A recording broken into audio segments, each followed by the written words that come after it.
বাড়ির বউরা একসময় ঝগড়ুটে রাগী এইসব কেন হয় কখন হয় জানো? ঠিক তখনই যখন বাড়ির সমস্ত কাজ গুনে গুনে করেও বাচ্চা সামলেও কখনো কোনো দিনও কারো কাছে কোনো নাম হয় না। দিনের শেষে তাকে শুনতে হয় যে সে কি করে, ঘরে থাকে বসে আর মোবাইল টেপে। তো এইসব কেন বললাম সমস্তটাই তোমাদের সাথে। হেই এভরিওয়ান, গুড মর্নিং সবাইকে। দেশিকোণ পঞ্চুর আরেকটি নতুন ভিডিওতে সবাইকে অনেক অনেক ওয়েলকাম, অনেক অনেক ভালোবাসা।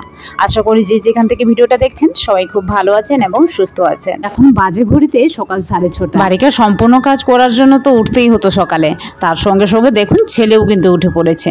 যাকে কি আর করা যাবে, তাকে মাঝে মাঝে একটু খেলাচ্ছি আর সঙ্গে বাড়িকার কাজগুলো করে নিচ্ছি। দেখছি যেই না ছেলে একটু হালকা হালকা পটি ভাব পাচ্ছে, তার জন্য কিন্তু তাকে পটিতেও বসিয়ে দিয়েছি। আর এই তালে আমি আমার বাকি কাজগুলো মানে বাড়িকার সমস্ত জায়গাগুলো বেশ ভালোভাবে ক্লিন করে নিচ্ছি। দেখুন আমি কিন্তু ছেলের সাথে কথা বলতে বলতে কিন্তু এই ফাঁকে সমস্ত জায়গাগুলো বেশ ভালোভাবে ঝাড়ু দিয়ে দিলাম। আর সঙ্গে ছেলে কিন্তু প্রায় পটিও করা কমপ্লিট হয়ে যাচ্ছে, তাহলে টাইমটাও আমার অনেকটাই বেঁচে গেছে। এইভাবে কিন্তু আমি অনেক দিনই চেষ্টা করি যে আমার টাইমটুকু যাতে বেঁচে যায় আর ছেলের কাজটুকু যাতে আমি কমপ্লিট করতে পারি। চলুন, দেখছি বাবা উঠে পড়েছে, সঙ্গে সঙ্গে নাইটি চেঞ্জ করে ছেলের পটি পরিষ্কার করে চলে আসলাম রান্না করে। জলের একটু হালকা তুত্তুরা দিয়ে চা চাপিয়ে দিলাম, মানে লিকার চা আর সঙ্গে দুটো সুগার ফ্রি বিস্কিট আর 1 বোতল জল বাবাকে দিয়ে চলে এলাম ছেলের কাছে। চলুন, ছেলে যেহেতু পায়খানা করেছে তার জন্য কিন্তু তার পেটটা খালি হয়ে গেছে, তার জন্য সে আমার কাছে আসার জন্য তোড়জোড় চাপিয়ে দিয়েছে। চলুন, তাকে একটু খাইয়ে দিয়েছি আর তারপর কিন্তু সে কিন্তু আমার সাথে বেশ খানিকক্ষণ ধরে খেললো। এবার কিন্তু তার পালা বাবার কাছে যাওয়ার, যেহেতু তার বাবা উঠে পড়েছে, সঙ্গে সঙ্গে তার বাবা কিন্তু তাকে ঘোরাতে নিয়ে চলে গেল। এই ফাঁকে আমি আমার বাকি কাজটুকু সেরে নিই, কারণ ছেলে যদি থাকে তাহলে কিন্তু আমি আমার কাজটুকু ভালোভাবে করতে পারি না, প্রচুর পরিমাণে ডিস্টার্ব করেছে। তো তার জন্য কিন্তু আমি চেষ্টা করি যে ছেলে না থাকাতেই আমি আমার কাজগুলো দৌড়েই করলে হয়, কিন্তু সম্পূর্ণটা কমপ্লিট করে রাখার চেষ্টা করি। তার জন্য দেখুন ছোটাছুটি করে কাজগুলো করুন। আমার ঘরের সঙ্গে সঙ্গে বাবাদের ঘর, সঙ্গে রান্নাঘর, সমস্ত ঘর কিন্তু বেশ ভালোভাবে ক্লিন করে মোছা হয়ে গেছে। শুধু ডাইনিংটুকু বেশ ভালোভাবে মুছলেই আমি আমার বাকি কাজটুকু করতে পারবো। এই যে দেখুন ডাইনিংটুকু প্রায় মোছা হয়ে গেছে। আর সত্যিকারই বলতে গেলে ডাইনিং ঘর পরিচ্ছন্ন যদি থাকে তাহলে কিন্তু মনটা প্রচুর পরিমাণে ক্লিন আর পজিটিভ ভাইব আসে। চলুন, এবার সিঁড়িটা ভালোভাবে মুছলে কিন্তু আজকের জন্য পুরো কাজটা কমপ্লিট হয়ে যাবে। সত্যিকারই বলতে গেলে সকালের এই মোছাটাই একটু ভারী লাগে, না হলে বাকি কাজগুলো খুব ইজি লাগে। চলুন, সম্পূর্ণটা হয়ে গেছে। এবার চলে আসলাম কয়েকটা রাতের বাসন থেকে গেছিলো, মানে বলতে গেলে ওই ভাতের হাঁড়িটুকু আর এই যে ঝুড়িতে এর মধ্যে কয়েকটা জাম রাখা ছিল। এই জামগুলো কালকে আমি, আমার ছেলে, দিদির দুটো মেয়ে মিলে খেয়েছি, আর সঙ্গে কয়েকটা বেঁচেও গেছিলো, সেগুলো আবার নষ্ট হয়ে গেছে, তার জন্য আজ ফেলে দিলাম। এদিকে চলে এসেছি বাবাদের ঘরের বিছানা পরিষ্কার করতে, মানে আমার শ্বশুরমশাইয়ের সম্পূর্ণ বিছানা বেশ ভালোভাবে ঝেড়ে নিলাম। এই চাদরটুকু ভালোভাবে ক্লিন করে ঝেড়ে একদম গুছিয়ে রেখে দিলাম। চলে আসলাম আমাদের ঘরে পুরো বিছানাটুকু ক্লিন করে পরিষ্কার করে রেখে দিলাম।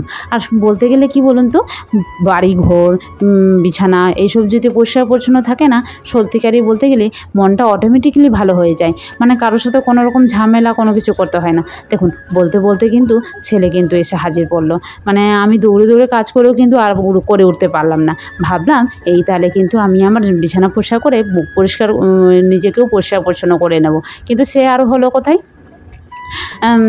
ছেলে এসে পড়েছে, এবার ছেলের পরে পিছনে লেগে পড়তে হবে। ছেলেকে হালকা একটু নিচ্ছি, আবার নিজের কাজ করছি। দেখুন আমি তো ব্রাশ করেছিলাম না, তার জন্য কিন্তু ছেলেকে কোলে নিয়েই ব্রাশ করতে হচ্ছে, কি আর করা যাবে। তো চলুন, এদিকে তাড়াতাড়ি করে বরমশাই ব্রাশ করে নিয়েছে, চাও করে নিয়েছি, বরমশাইকে চা দিয়ে দিলাম। আমি কিন্তু বাটিতেই চা খাই। আর আজকের দিনটা কিন্তু একটু বিশেষ দিন আছে, আজ যেহেতু সংক্রান্তি আছে, তার জন্য কিন্তু মা কিন্তু পুরো বাড়িতে বেশ বড় করে পুজো করবে। তার জন্য কিন্তু এই বাসক পাতা, হিয়ার পাতা, এই সমস্ত কিছু ফুল, দুব্বা এইগুলো আনা হয়েছে। আর দেখুন ছেলে কিন্তু চোখে বড্ড ঘুম পেয়েছে, তার জন্য চোখ সে প্রচুর চুলকাচ্ছে। চলুন, এবার ছেলেকে কিন্তু ভালোভাবে মালিশ করব, সঙ্গে ছেলেকে খাওয়াবো। তার জন্য কিন্তু দেখুন ছেলে কিন্তু এখনও বাবার দিকে তাকিয়ে আছে যে যাতে সে তার বাবা একটু কোলে নেয়, কিন্তু তার বাবার তো সময় হয়ে গেছে, তার জন্য তার বাবা চলে গেল। এদিকে ছেলেকে ভালোভাবে মালিশ টালিশ করিয়ে এখন ছেলেকে খাওয়াবো। সকালবেলা বলতে গেলে আমি একটু ঝটপট করে তাকে শ্যালাস খাইয়ে দিই, কারণ সে একটুকু সময় দেয় না আমাকে, বুঝলেন, যে আমি একটু কোনো কিছু রান্না করে মানে সুজি একটু অন্য কিছু রান্না করে তাকে একটু খাওয়াবো। যাকে তাকে খাইয়ে দাইয়ে বেশ ভালোভাবে ঘুমিয়ে দিয়েছি। এখন এই ফাঁকে আমি কিন্তু স্নান করতে চলে গেছিলাম, আর স্নান টান করে উপরে কয়েকটা কাপড় খিচেছি, এই কাপড়গুলো মেলে দিয়েছি। বলতে গেলে প্রত্যেকটা মেয়ে কিন্তু চেষ্টা করে যে বাড়িকার সমস্ত কাজগুলো করে উঠে একদম সুস্থভাবে নিজের জন্য সময়টুকু বের করতে পারে, কিন্তু কজন আর পারে বলুন? বাড়িকার কাজ কখনো কি শেষ হয়? বাড়িকার কাজ এতটাই থাকে যে কোনো মেয়ে কখনো শেষ করে উঠতে পারে না, তার মধ্যে যেটুকু সময় পাই সেটুকুই সেভাবে অনেকটা পেয়েছে। আপনাদের দেখাই, দেখুন এদিকে কিন্তু আজকে বললাম যে সংক্রান্তি পুজো হবে, মানে আমের সিজনের যে পুজোটা হয়, তার জন্য কিন্তু চিড়ে আর আম মেখে সঙ্গে কলা দিয়ে বেশ ভালোভাবে পুরো বাড়িতে পুজো করা হয়েছে। আর এদিকে দেখুন মেঘটা কত পরিষ্কার পরিচ্ছন্ন করেছে, চারপাশটা কত ভালো লাগছে দেখতে। এদিকে দেখুন আমার শাশুড়ি মা কয়েকটা গাছ ছাদে লাগিয়েছে, তার জন্য দেখুন ফুলও ফুটেছে। এটা কোন ফুল বলুন তো? আমি কিন্তু আপনাদের বললাম না, আপনাদের মধ্যে বাড়িকার প্রায় চারপাশেও হয়ে থাকে, আর এই নামটাও বেশ সুন্দর, বেশ ভালোও লাগে ফুলটা দেখতে, আর ঠাকুরের চরণে দিতেও বেশ ভালো লাগে। আর এদিকে দেখুন কতগুলো তুলসী গাছ, সঙ্গে এই ডাঁটা গাছও লেগে পড়েছে। শাশুড়িমার যেহেতু এই ডাঁটা গাছটা পছন্দ না, তার জন্য কিন্তু জলই দেন না। যাকে আমাদের ঠাকুর ঘরটা আজকে দেখিয়ে দিলাম আপনাকে। শাশুড়িমা কিন্তু বেশ ভালোভাবে পুজো করেছে।